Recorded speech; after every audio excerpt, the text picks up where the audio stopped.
Hey gang, we just had the pre-drywall meeting with Eddie. What a great guy. I really enjoy working with him. This is the first time I've ever had an opportunity to work with him. He's actually new to the community, but he's doing a great job. I like his attitude. I like his attention to detail. I like Pulte's corporate attitude. So let's go take a look at the house, and we're going to focus more on just where things are for you so that you kind of have a concept, you know, for future use after sheetrock's on the wall and we all forget where things are. Again, everything's standard height as far as where they put wires through walls, things like that. But some of the things that we want to always keep in mind is where things are is, of course, this is in our garage, and you'll have a box there, so you'll always know where that ground is. But that's the ground for the whole house. Everything gets connected there. You can see the bonding wire. This bonding wire comes from your can outside and to your electrical panel, so everything's grounded to the house. I mean to the ground okay. So we got that. We got our cabling in place for our tie downs. Okay. And looking at the garage, towards the back left of the garage, we got our gas lines running, and you can see from the outside where they're inbound, and that'll be where your tankless hot water heater is as well. Okay, so you can see all that. That's about 16 inches up from the bottom. Then of course your green lines and what they are, your pest control lines, okay? Right below those, about 12 inches up. 12 inches up, okay? Inbound water lines. Again, a lot of this stuff you'll probably never ever look at again. You know, but if you ever want to know, there you know, you'll have some concept, okay? We'll come in here, we talked about those shear walls. Okay, they're located throughout the house as the engineers deem necessary. Some of the stuff we're not really going to be able to see too much because they've got insulation over everything. But as you can see how they've done the windows and all with the flashing and the foam and the caulking and everything. And Eddie explained all of that to us, so that's cool. Now this is in the den. The flooring of the second story. This is the ceiling of the den. Okay. Again, you really have no reason to ever mess with any of this stuff. Just be careful if you ever do anything on the flooring above the first floor. If you do anything on the second floor, always know that the potential for hitting something is always there. Okay? But there's really no reason to ever do anything to the floor like that. Even if you're doing recarpeting, tile, whatever you might do in the future, wood floor, there's really never going to be anything long enough nail-wise, things like that, to hit anything or affect anything. Okay, so we came into the garage. We're looking at the front door. Of course, we got our switches. Everything that you see, a box, no matter where it's located, no matter which stud it's located, whether it's this side or that side, it'll always be going up the closest stud. Whatever stud it's attached to will always be where your wires go up. That makes sense, okay? About 24 inches up is where most of your cabling is, okay? So that's pretty much an industry standard height, okay, unless there's some extenuating circumstances, okay? And of course all of our strapping, various strapping around the house, okay? And again, like I said, everything that runs wherever that box is mounted will always be the side that everything is mounted on. Okay, so we got that stud, runs up that stud, okay? So that's always an easy way to remember it as well. Say if you're the downstairs bathroom, you got the boxes mounted here and it runs up the stud closest to it. Okay, again, unless there's something drastic happens, you really should never even have to worry about any of that stuff. Okay.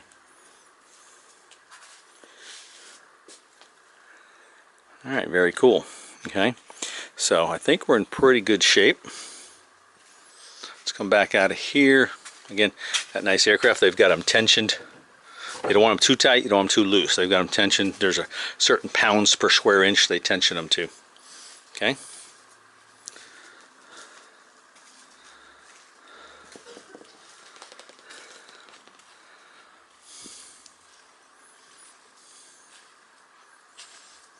Then your cable for, of course, this lighting fixture comes from that direction, so it can towards the front of the house, so that it can tie into the switch that's over here. That goes down to this switch, okay, And again, it's on the wall that it's mounted to, okay, or on the stud that it's mounted to. Okay, so no big deal. Again, it's probably 10 degrees cooler, even though it's hot, because we're still outside essentially, but it's 10 degrees cooler than it is outside probably.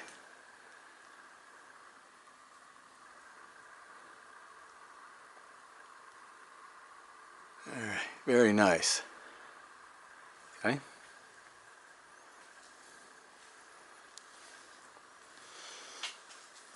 Of course, there's your island coming across.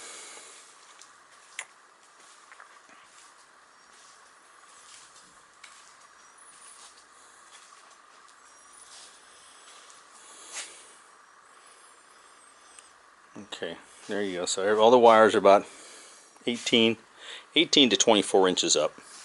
Okay, so generally speaking, again, you really should never even have to mess with any of that stuff. If you do, then you're opening up walls, you're opening up sheetrock walls.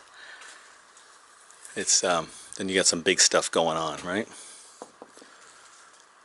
Oh, here's all the can lighting in the kitchen. Okay, so all your wires there, and drain lines from upstairs plumbing, toilets, showers, sinks, that sort of thing.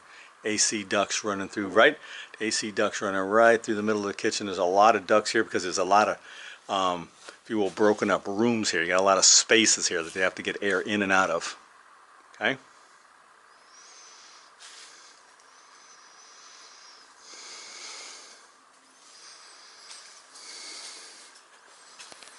Okay.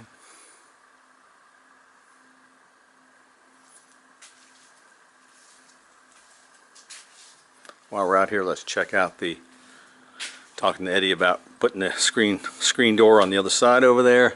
And of course, we got our can lights and our fan box. Again, knowing that the lines run further out than the can, so they run on that piece of truss.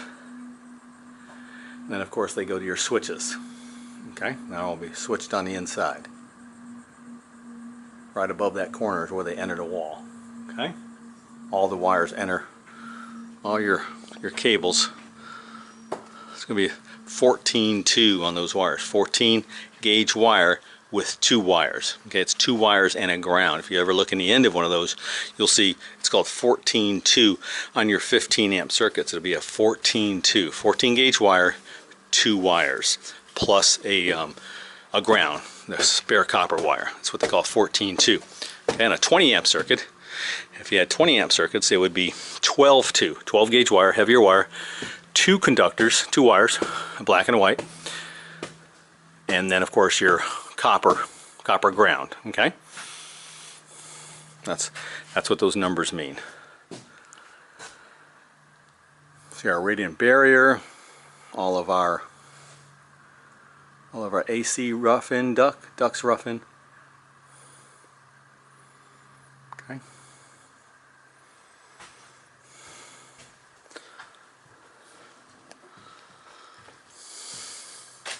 Take a little quick turn here to the left off the loft. Of course, this is where all of our AC works, all our air handlers. It's going to be 2 air handlers because you're going to have 2 units. Okay. This is all the home runs now. The one line comes in from the outside, but all of these are home runs. Telephone, cable, they're all home runs to each of the rooms. So you don't split your signal. Better signal, cleaner signal, that sort of thing. All right, there's your gas line. Okay, that's the gas line for the dryer. Remember I told you they also do a 220 line. That's your 220 line. That's your 220 line for the dryer. So if you decide you want to do a 220, you'll have it. Okay, I mean this like an electric dryer. Okay, then there's a 110 for wash machines, so you'll have the power for that as well. Okay, and here, because of everything that's in this area in the level, see they've got this wire for about 3 feet, about 36 inches in the washroom there. Okay, so it just depends on where they got to go. Again, most of that's at 24 thereabouts, so it just depends. Sometimes they got to go around things. Okay,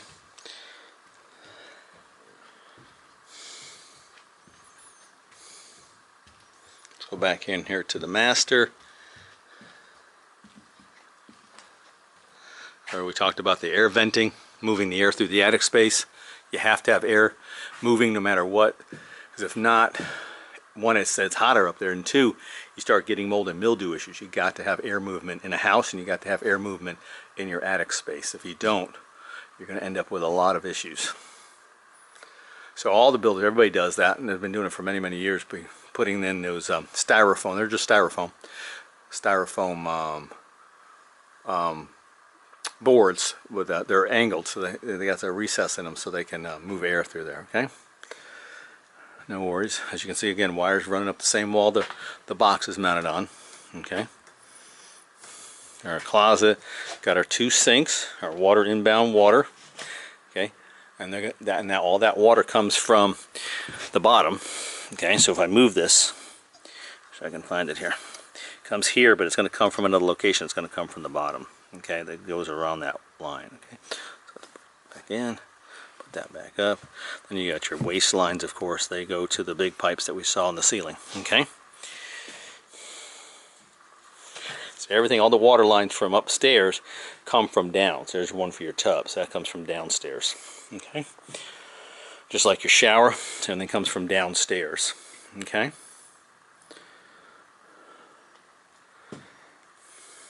Toilet line, waste line. Okay.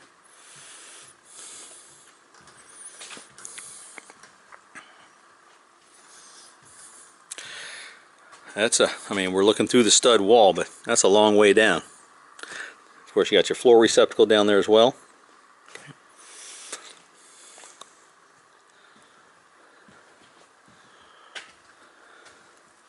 Here's a good view of all your AC ducts up here.